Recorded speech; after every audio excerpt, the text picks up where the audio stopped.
जी तीसरा सवाल देखिए, ये भी रिएक्शंस हैं, 3 रिएक्शंस हैं और इनके अंदर भी हर एक का अलग अलग से अगर आप समझें तो ये मसलन यहाँ पर ये खुला, ये मैंने यहाँ पर ज़रा कर दिया लेकिन फिर बाद में मुझे देखा कि नीचे सॉल्व हुआ है।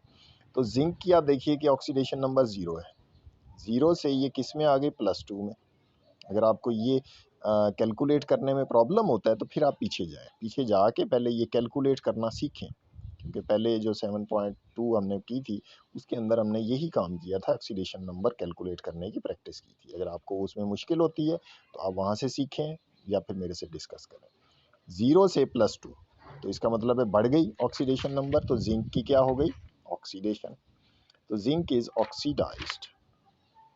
जब जिंक ऑक्सीडाइज्ड हो गया तो फिर कॉपर क्या होगा, वो ज़ाहिर रिड्यूस होगा। इसमें आप देखिए +2 सल्फेट है, ये +2 इसकी +6 है और ये -8 है, 4 की 4 टू द 8 -8।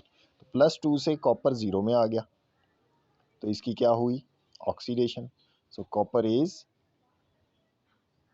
ऑक्सीडाइज्ड। ठीक हो गया, पहला सवाल, पहले 2 सवालों का जवाब तो मिल गया। और अगर रिड्यूसिंग और ऑक्सीडाइजिंग भी पूछा है तो आप सोच लें कि जो है ऑक्सीडाइज हो रहा है, सॉरी ये क्या हो गया, 0 से +2 और ये कब, हाँ ये मैं वो इसका अगले रिएक्शन का बता दिया गलती से, +2 से 0। तो कॉपर जो है वो रिड्यूस हो रहा है, जिंक ऑक्सीडाइज हो रहा है।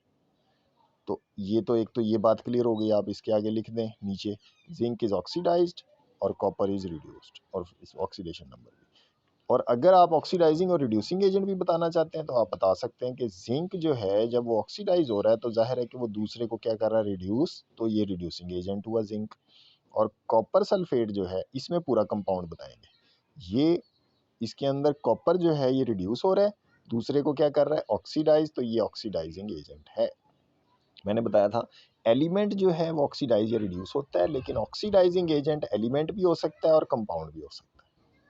ये अगर आपने इसको गौर से मेरी बातें सुनेंगे तो ये आपको कभी नहीं भूलेगा, कभी कंफ्यूजन नहीं होगी। एलिमेंट ऑक्सीडाइज या रिड्यूस होता है, मैं दोबारा से बता रहा हूँ, लेकिन ऑक्सीडाइजिंग एजेंट एलिमेंट भी हो सकता है, कंपाउंड भी हो सकता है। दूसरी एग्जांपल है जी, कॉपर प्लस सिल्वर नाइट्रेट, इससे क्या बना, कॉपर नाइट्रेट प्लस सिल्वर। तो आप यहाँ पर देखिए कॉपर जो है ये ऑक्सीडाइज होकर 0 से +2 में चला गया और सिल्वर +1 से 0 में आ गया, इसकी रिडक्शन हो गई।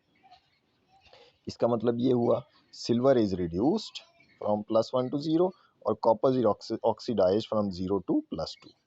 ये तो हो गई एलिमेंट्स की बात। अब यहाँ पर आ जाते हैं, कॉपर ऑक्सीडाइज खुद हो रहा है, दूसरे को क्या कर रहा है, रिड्यूस, तो ये रिड्यूसिंग एजेंट हुआ। सिल्वर नाइट्रेट खुद रिड्यूस हो रहा है, दूसरे को क्या कर रहा है, ऑक्सीडाइज, तो ये क्या हो गया, ऑक्सीडाइजिंग एजेंट। तो ये यानी मैं इसलिए आपको बता रहा हूँ, इसमें नहीं पूछा गया लेकिन आपको क्लियर होनी चाहिए ये चारों बातें। किसी भी वक्त, किसी भी पेपर में, किसी भी वक्त अगर सवाल आ जाए तो आप ये ना सोचेंगे जी ये तो मैंने पढ़ा ही नहीं था। तो ये आप चारों चीज़ें हर एक रिएक्शन में ये समझें, कौन सी चीज़ ऑक्सीडाइज हो रही है, कौन सी चीज़ रिड्यूस हो रही है, कौन सा ऑक्सीडाइजिंग एजेंट है और कौन सा रिड्यूसिंग एजेंट। तीसरी एग्जाम्पल में देखिए H2S, इसमें सल्फर की ऑक्सीडेशन नंबर है -2, क्योंकि ये +2 है और ये -2 होगा तो 0 आंसर आएगा, और ये 0 है क्योंकि एलिमेंट है।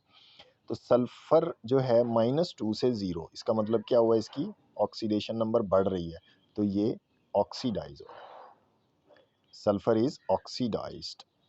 यहाँ पर लिखेंगे एंड में, सल्फर इज ऑक्सीडाइज्ड -2 से 0। क्लोरीन जो है आप देखिए 0 से -1 में चला गया, HCl +1 और -1, तो इसकी रिडक्शन हुई, तो chlorine is reduced from 0 to -1। ये बात तो क्लियर है। ये तो ये अगली लाइन में उसने लिखना भूल गया तो आप इसमें लिख सकते हैं आगे, यहाँ पे लिख दीजिएगा chlorine is reduced from 0 to -1।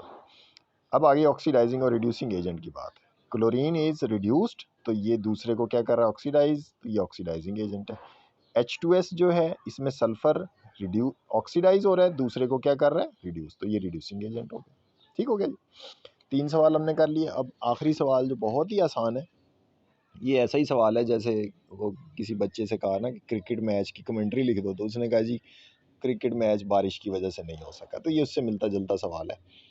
Why the following reaction is not A redox reaction, हो सकता है ये पेपर में इस तरह भी लिखा जाए आपको कंफ्यूज करने के लिए कि इस रिएक्शन में बताएं कौन सा एलिमेंट ऑक्सीडाइज हो रहा है कौन सा रिड्यूस। तो इसका आंसर ये है कुछ भी नहीं हो रहा। वजह क्या है? अब देखिए यहाँ पर सोडियम की ऑक्सीडेशन नंबर क्या है, +1। या अगर आपको कैलकुलेट करनी आती है फिर आपको कभी प्रॉब्लम नहीं है। और यहाँ भी +1। ऑक्सीजन की -2, यहाँ भी -2। हाइड्रोजन की +1, यहाँ भी +1। ये दो की +2 हो जाएगी, लेकिन एक की तो +1 ही है ना। और क्लोरीन की -1, यहाँ भी -1। No change in oxidation number. तो जिस रिएक्शन में ऑक्सीडेशन नंबर, ऑक्सीडेशन स्टेट में कोई चेंज नहीं आता, that is not a redox reaction. आसान बात है। तो ये इट इज़ इंडिकेटेड, सारी इंडिकेट कर ली और उसके बाद आपने बताया कि there is not any change in oxidation, hence this reaction is not a redox reaction. Okay जी, ये आप मुझे लिख कर दिखाएं और चेक करवाएं, और कोई बात ना समझ आए तो पूछिएगा। अल्लाह हाफिज़।